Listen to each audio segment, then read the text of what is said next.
Permettez-moi d'abord de remercier les responsables de l'association CAREPS qui m'ont invité à venir vous parler de ma pratique au quotidien. Ce que mon propos aujourd'hui, ce sera plutôt de vous parler de mon expérience, tout simplement, de ce que j'ai pu recueillir auprès des adolescents, parce que je pense que c'est ça le plus important. La pratique au quotidien, c'est ce qu'on vit avec les adolescents dans les services de pédopsychiatrie, services publics, hospitaliers. Et moi, j'ai eu la chance de pouvoir me confronter à cette clinique de l'adolescent, qui est une clinique assez particulière, où on voit avec le temps que la vraie question qui concerne les adolescents, et je pense que ça a été plus ou moins dit, c'est que l'adolescence, c'est un moment très très particulier. Moi, à un moment, je l'ai comparé à un état prépathologique comme la grossesse. Mais c'est trop dire. Voilà. Mais toujours est-il que les adolescents, à l'adolescence, il y a une vraie souffrance qui est là.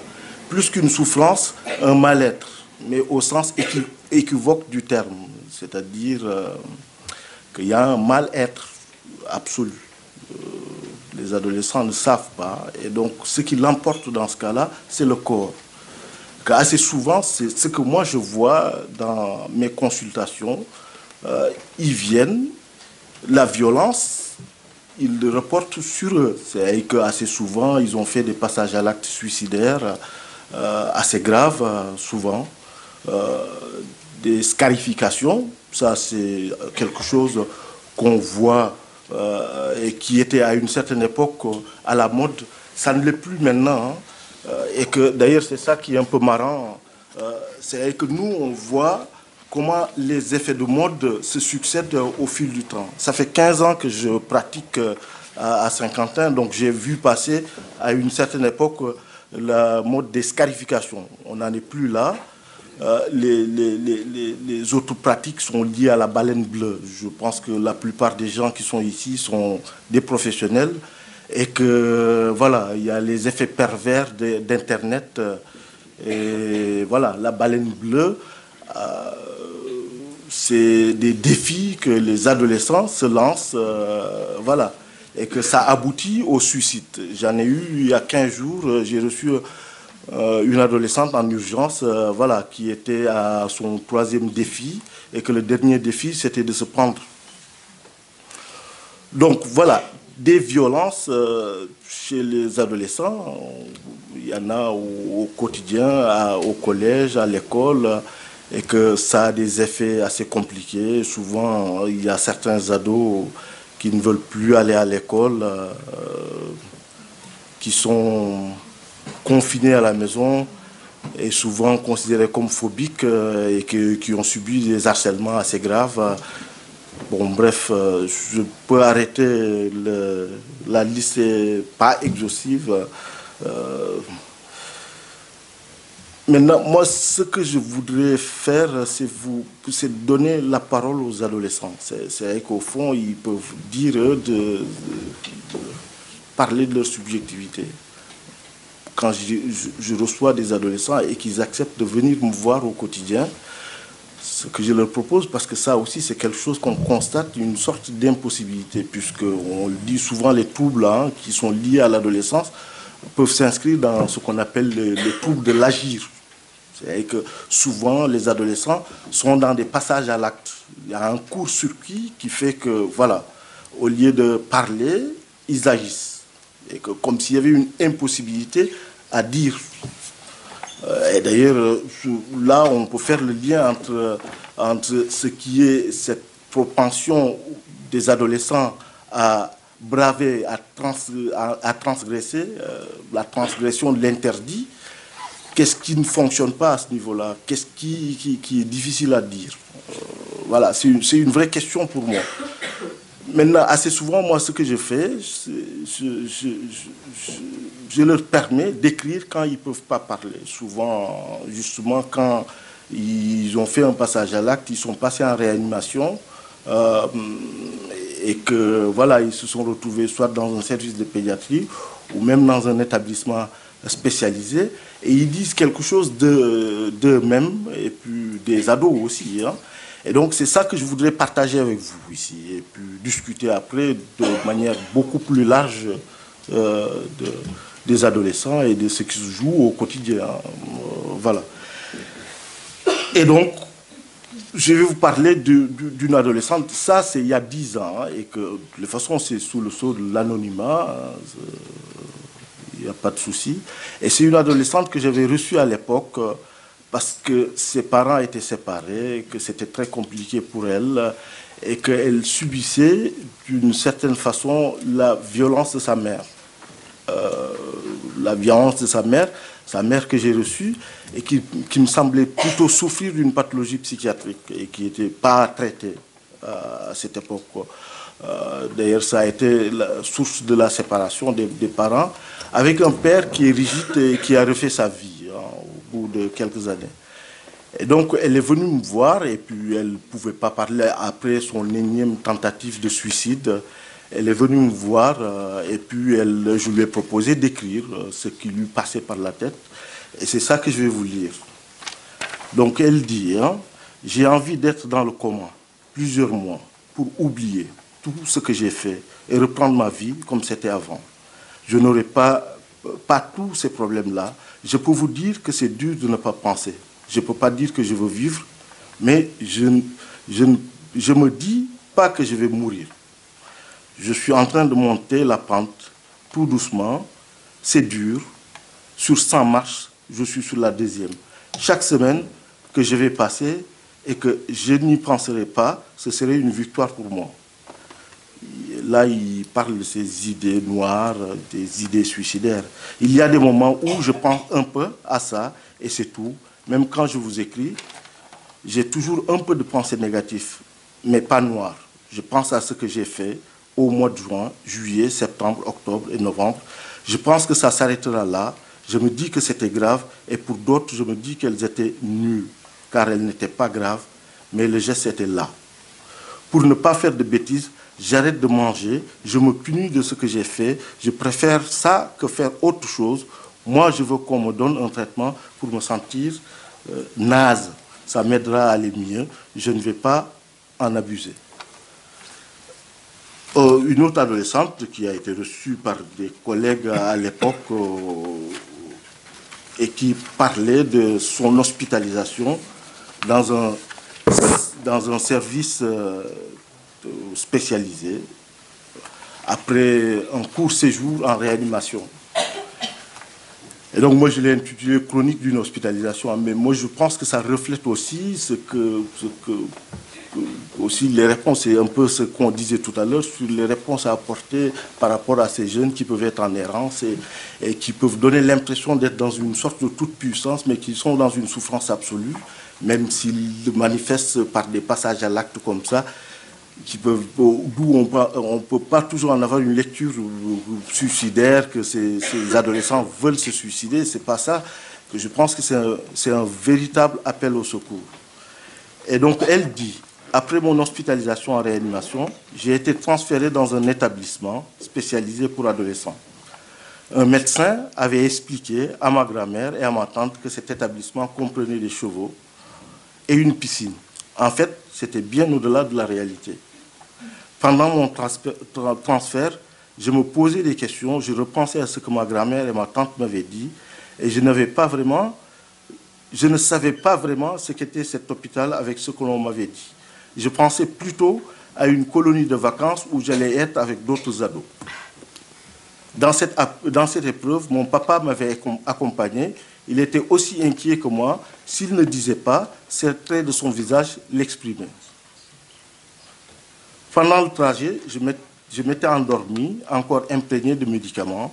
Quand nous sommes arrivés à Amiens, mon papa et moi regardions à travers le vitre de l'ambulance. Et quand nous nous sommes retrouvés dans l'entrée de l'hôpital, il y avait des murs qui faisaient au moins 10 mètres de haut et qui s'étalaient sur plus d'1 kilomètre pour rentrer.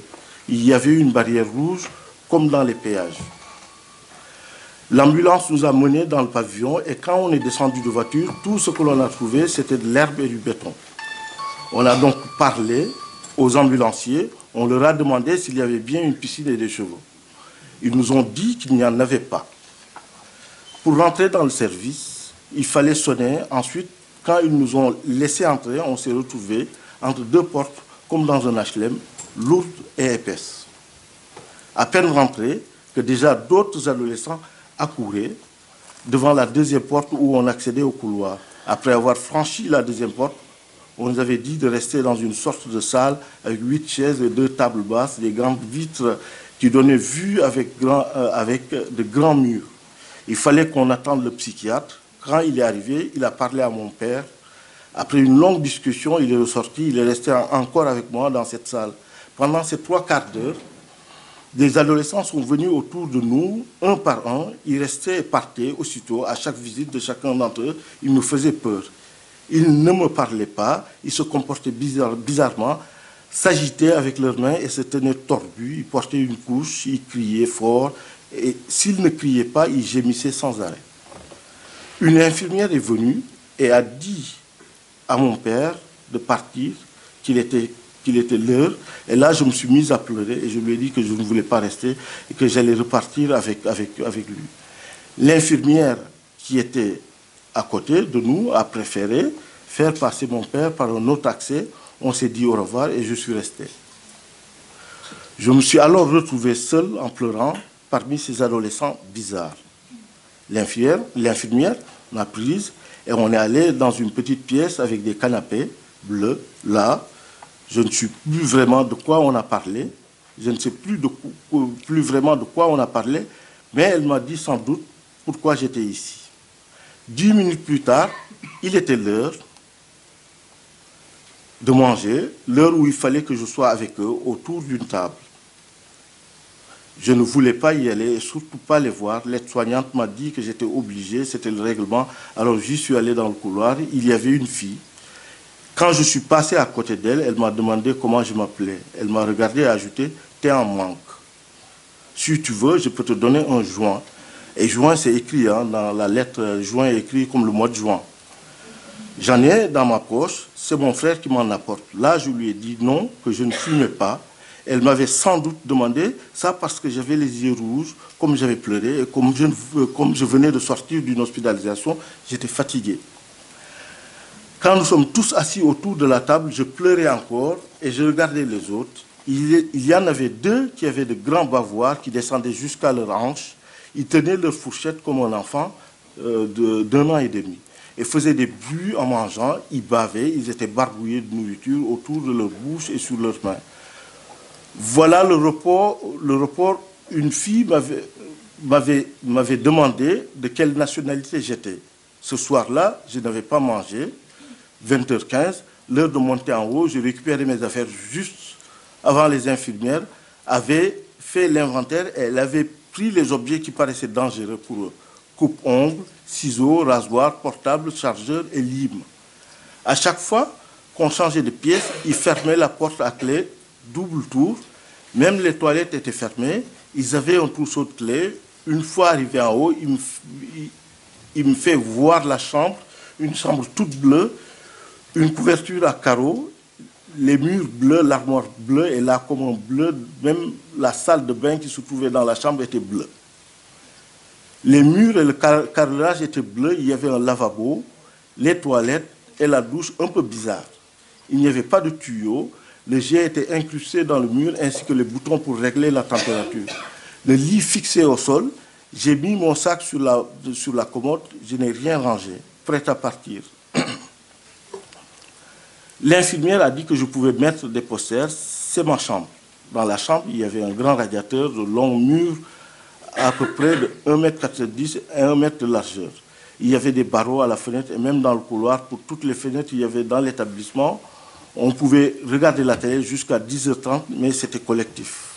Le soir, mon père m'avait téléphoné, je pleurais toujours, je lui ai demandé de venir me chercher, je ne voulais pas rester et je lui ai raconté comment étaient les autres. Je me suis retrouvée toute seule dans cette chambre et dans ce lit, je pleurais jusqu'à ce que je m'endorme. Le lendemain, 7h, on nous a réveillés, oui, car on était en bas pour déjeuner, mais vers 7h. Mon papa avait déjà sonné à la porte, ils ne l'ont pas laissé entrer. que vers 9 heures.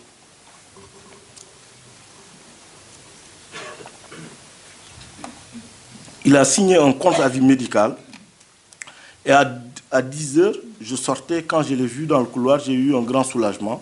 Mon papa était venu me chercher, mais il n'était pas venu tout seul. Il était venu avec la mère de ma meilleure amie. Ce jour-là, j'ai été contente. 2 semaines plus tard, je suis encore hospitalisé et transféré à l'hôpital. Et je ne sortirai que 3 semaines après. La galère, la galère de les revoir, je pleurais. Il y avait d'autres adolescents. J'allais découvrir leur quotidien, leur monde, leur crise. Quand je suis arrivé, mon papa n'a pas voulu que je reste, et moi non plus. Il a voulu refaire comme la dernière fois, signer un avis contre-avis médical, mais ils ont dit de contacter le juge. Du coup, je ne pouvais pas sortir. C'est une adolescente qui faisait des tentatives de suicide à répétition, voilà, et qui ne pouvait pas être gardée dans les services de pédiatrie, et que le père, quoi qu'on en dise, était plutôt ainsi dans les négligences, et qu'il ne pouvait pas s'occuper de sa fille. Mais voilà, et qu'il est resté dans une sorte d'ambivalence par rapport à cette fille qui est une sorte de toute-puissance.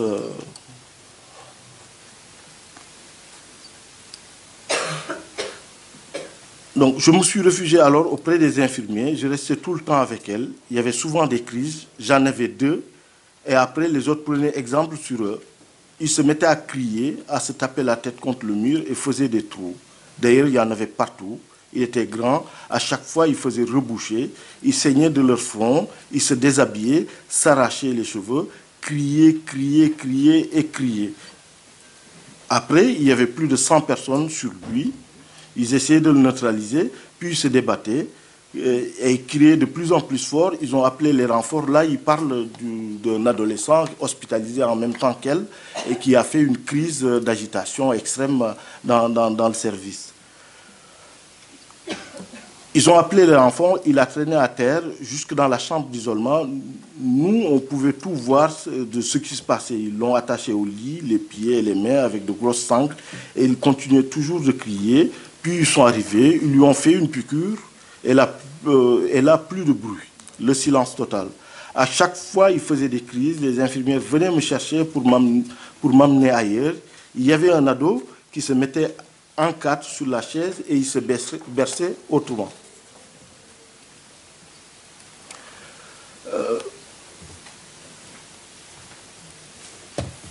Il revenait fermer les portes et changer les chaînes, et il me tirait les cheveux, me crachait dessus et me donnait des coups de pied.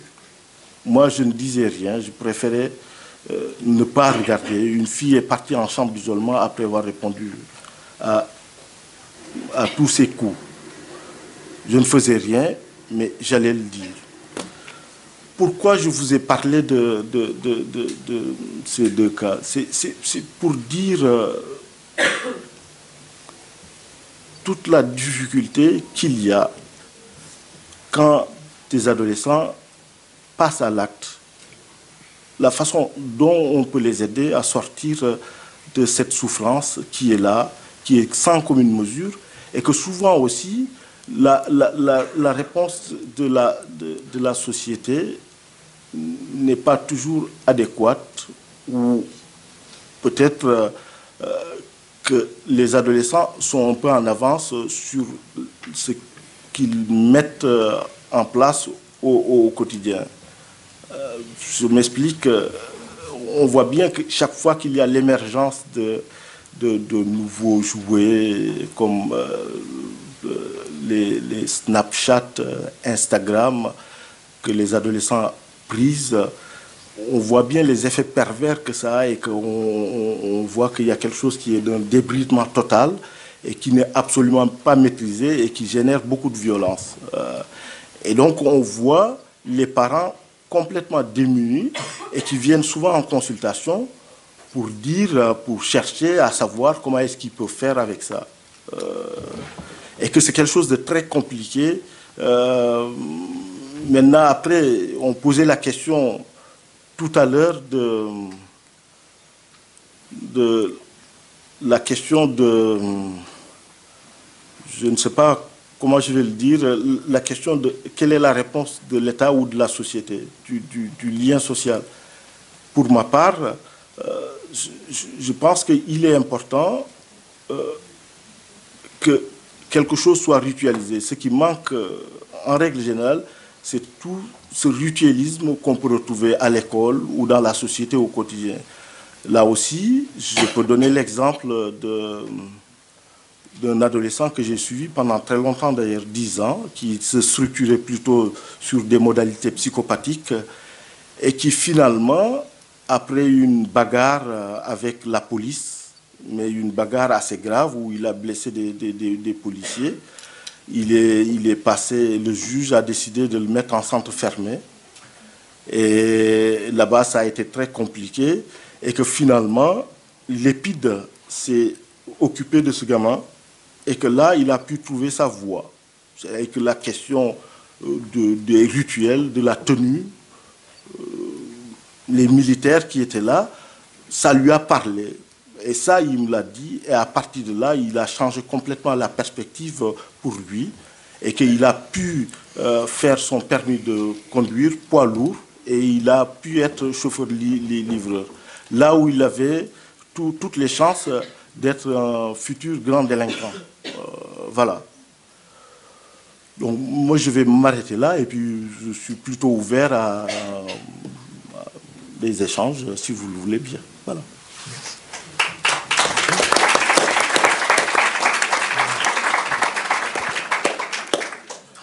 Merci pour